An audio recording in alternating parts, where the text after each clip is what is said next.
I make a lot of videos about relationships abroad, living abroad, and I always get the comment from certain people, why would you ever get married to a girl from another country, your girlfriend abroad?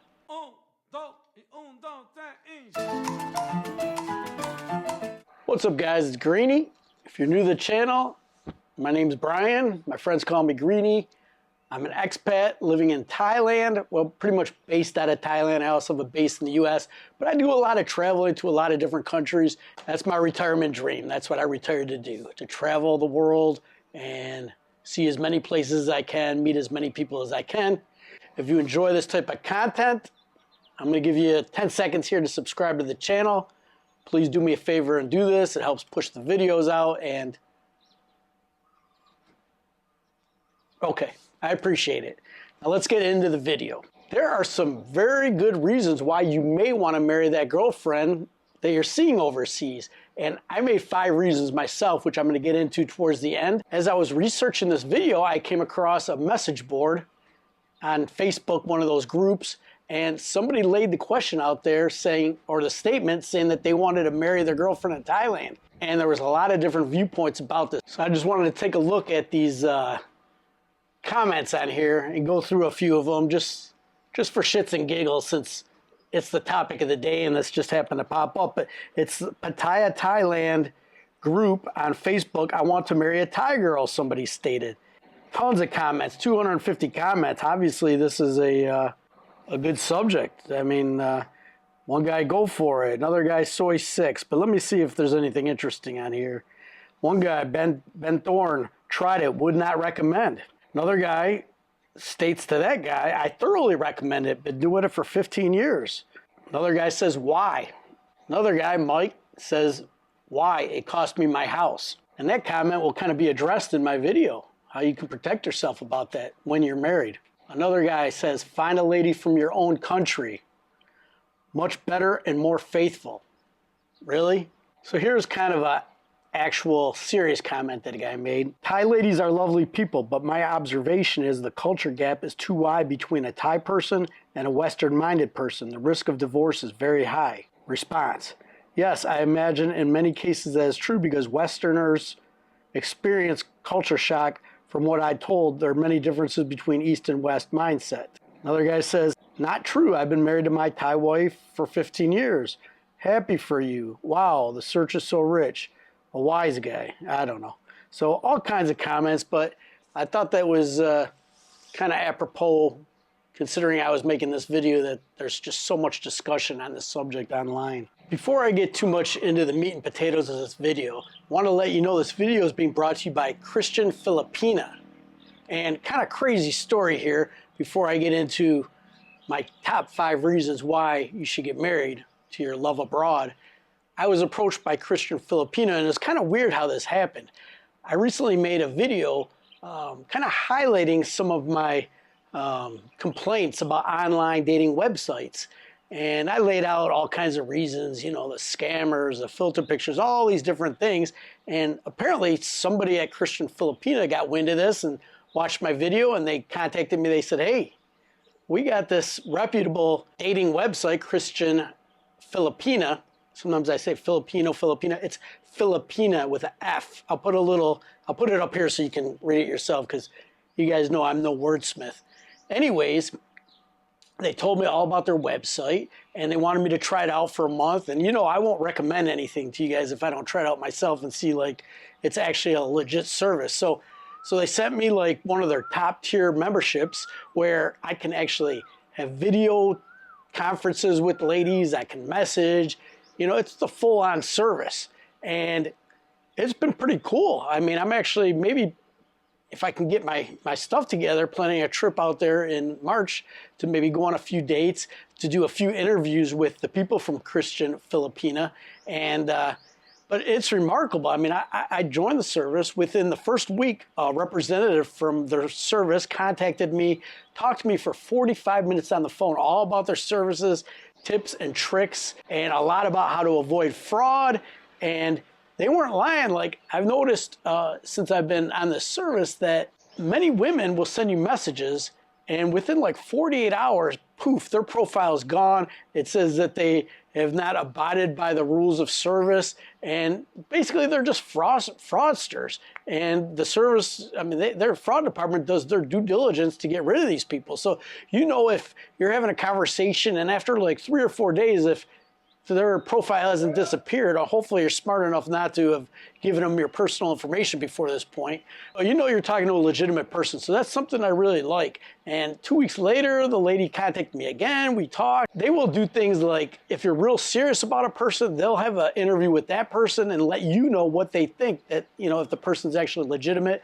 If you want to actually pay them, they'll go out and send a personal representative out there to see their family, to see where they live, to interview them and let you know that it's legit. So anyways, this service is for people that are actually really, really serious about finding a bride. You know, basically this is like the perfect subject matter for this video, or the perfect added feature maybe, I don't know. But if you're really, really serious about finding a love overseas, this is one of the more legitimate services that I found. It's the only one I would recommend at this time, because it's just way too much fraud on all these other services I've looked at.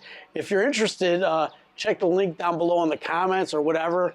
In the description, I'll have a link also. You guys know I don't ask for donations or, you know, money for a cup of coffee or any of that stuff. The only money I make is from like YouTube or from affiliates like this that will pay me for people that sign up that are going to use this service anyways.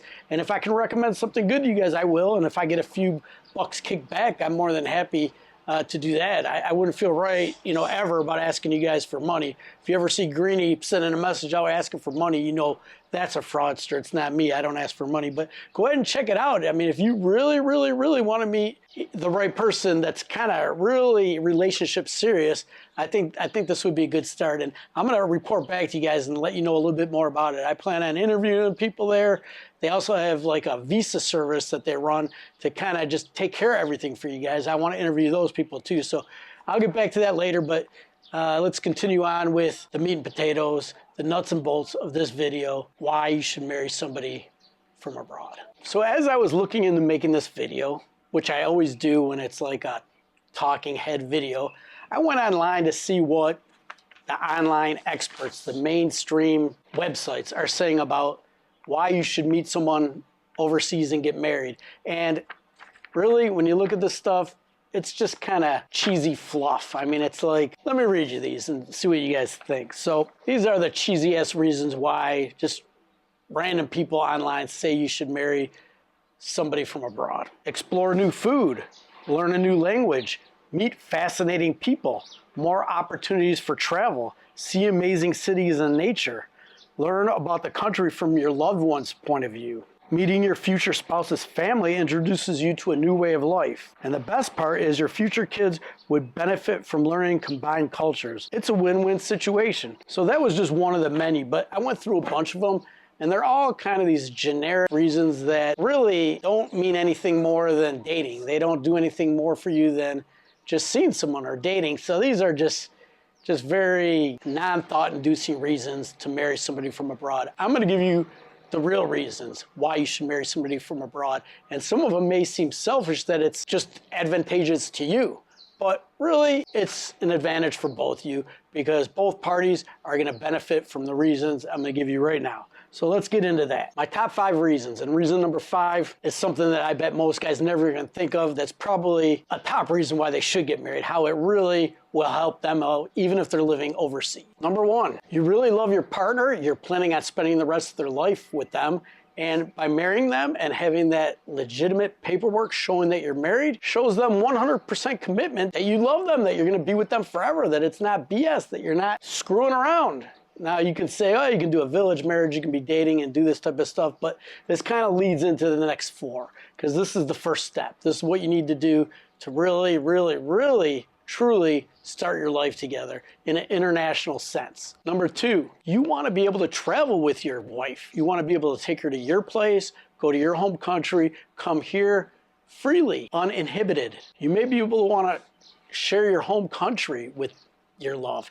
Say you're getting older and you really don't want to travel alone. You want the person that is caring for you to be able to go with you to your home countries, to be there and meet your family and visit with your family and still take care of you the same way that they would when you're in their country. You may want to live part-time in both countries and be able to do that without having to deal with visas and all this type of stuff. You know, once you get this initial marriage visa and follow through with the paperwork, then there's going to be no issues later on. I mean, you're going to be able to just travel freely and have that loved one with you wherever you are. Number 3, once this is established and your partner can freely travel with you to your country, maybe you're going to want to stay there longer. A reason why you might want to is specifically in the United States, if your partner is there, I believe, you know, don't quote me, I'm no Social Security attorney, but I think if they're there for a total of 5 years, then they're eligible for your Social Security benefits when you die. And then, you know, Medicare, Social Security. Why wouldn't you want that legacy to continue after you're gone? Like, you paid into that your whole life. Like, I just want to get my full maximum benefit from the United States government. If I've been paying into Social Security my whole life, once I go, I'd love for my loved one to keep, you know, being able to get that. And a lot of these marriages that happen overseas, sometimes, you know, your spouse is much younger than you, and they may get those benefits for a long, long time. So it's like, yeah, I got you. Keep paying. That's just my point of view. I mean, I don't know. A lot of people probably don't share that. They probably could give a shit about their spouse or their loved one after they're gone. But, you know, if I end up being with somebody for 10, 20, 25 years, if I have that much longer in the tank, I'd want them to continue getting every benefit possible that they could get. So that's another reason why you may want to consider marrying your partner. Number 4, and this one, a little controversial maybe, maybe not, but a lot of guys that live overseas, they end up buying property, buying a house, buying a business, buying many things for their girlfriend, okay? And if you do that, you have absolutely no protection at all. You're not married. You know, you may have a business which you own 50% of, but it's just a lot of red tape. The marital agreement, the prenuptial, just the laws of marriage, especially like here in Thailand, if you are married and you buy a house, you buy property, that is 50% yours when you get divorced. It doesn't matter if it's in your wife's name, if it's in your name. When you get divorced, especially when you are probably going to be able to show that you paid for that. You're going to be able to show the money coming in that you paid for that. They can't just walk away, no, it was a gift. No, that's marital property. Just like in the United States, you get 50% of that. And on top of that, if you have a prenuptial agreement, you can spell everything out on how things are going to go before you're even married. You know, our property will get split. This will get split. This won't get split. They get to keep this. I get to keep this. I will pay alimony. I won't pay alimony. I'll pay support. You know, all these things can be pre-planned and agreed upon in a marriage contract, a prenuptial, and that's one of the benefits of an actual legal marriage. I don't know how it works in every country. I know America, I know here. I'm not sure about the Philippines, but when you're married and you have that prenuptial, that's put on record at the government office, and it's there. And that can be brought up in case of divorce. Now, marriage in different countries, like in the Philippines, it's very difficult to get divorced. Like, they have annulments. I don't know that they even have divorce, and it's a process that can take years and years and years. So when I'm going into this whole thing, you know, you need to look at the laws, the rules, everything else as far as that goes about the country that you're in if you do decide to get married. Food for thought. Number 5, and this is the one that many, many people probably do not even think of. Like, why would I get married? What benefit is it for you to get married? Well, if you're a guy living on pennies overseas, there's no benefit to doing this. Why would you even get married? You can't even take care of yourself, basically. If you're living on savings, this one doesn't really apply to you. But if you're a guy like me that's living overseas and you're on a pension, or you got income still coming in from the United States, whether it be from investments or real estate property or passive income or YouTube or whatever you're doing, this one applies to you. If you're married, there's a standard deduction. If you're not married, there's a standard deduction on your taxes. So for this year, 2023, I'm gonna look down here for a second. The standard deduction for a single person is $13,850. The standard deduction for a married couple is $27,700. So say you're living with that girlfriend and you're paying for everything, or you're paying for a lot of the things, and you're the main breadwinner in the family, there is actually a financial benefit to you to being married, because even if you're overseas in America, you can still file married. It's not the easiest thing to do, but it's not difficult at all. All you got to do is go on the US IRS website. Now this is for Americans. Every country probably has different rules. They may be similar, they may be different. Look into your own rules for your countries, Google it. I'm sure it's available. But I'm American, so I've looked into the IRS. You can go ahead and get a tax ID number for your spouse in whatever country you're in. Say, for instance, in Thailand, there's like 5 different companies that do this for you. You pay them about $500 US. You send them your taxes. They'll obtain the tax ID number. Then they will actually file your taxes for you. They send the taxes to the US government, IRS, and you get that refund based on being a married couple. And that's good for as long as you're married. Did you think about that? Did you know about that? That could be a financial windfall. I mean, say you're married and you know, you're spending $5,000, $10,000, $15,000 a year extra because you're married, because you know you got 2 mouths to feed. You're taking care of that person. You might get most of that money back in taxes. Whereas if you're not married, you get no benefit. Leave me a comment. Did you actually think about that? Has anybody thought about that? I think about everything. I try to look into everything, every benefit there is, you know, married, single, why would I get married? Why would I not get married? And as you can see here, I laid it out, 5 advantages to being married. After hearing all this, if you're still interested in meeting your loved one abroad, say in the Philippines, beautiful Filipino girl, go ahead and click that link for Christian Filipina that I have down in the description, and you know, at least check out the free membership. You know, just check it out, give it a peruse, and see if you like it. You may want to upgrade and see where things go. Forget all these scammers out there. You know, do it with a service that will take that out of the equation. That's the video for today. Make sure you subscribe and follow, because I'm going to be coming up with another video soon of some things that you probably don't even know about, that if you take like your woman to America and say a K1 visa, or you actually even get married and your woman's there, like some bad things that can happen that you might not have ever thought about, and you may have no control of. Like they tell you like, oh, you're responsible for this person for a certain amount of time. Well, things can get out of your control very quickly, and I'm going to be doing a video very soon discussing this. And most people, I bet, have no clue about this. Hope you enjoyed the video. Greeny out.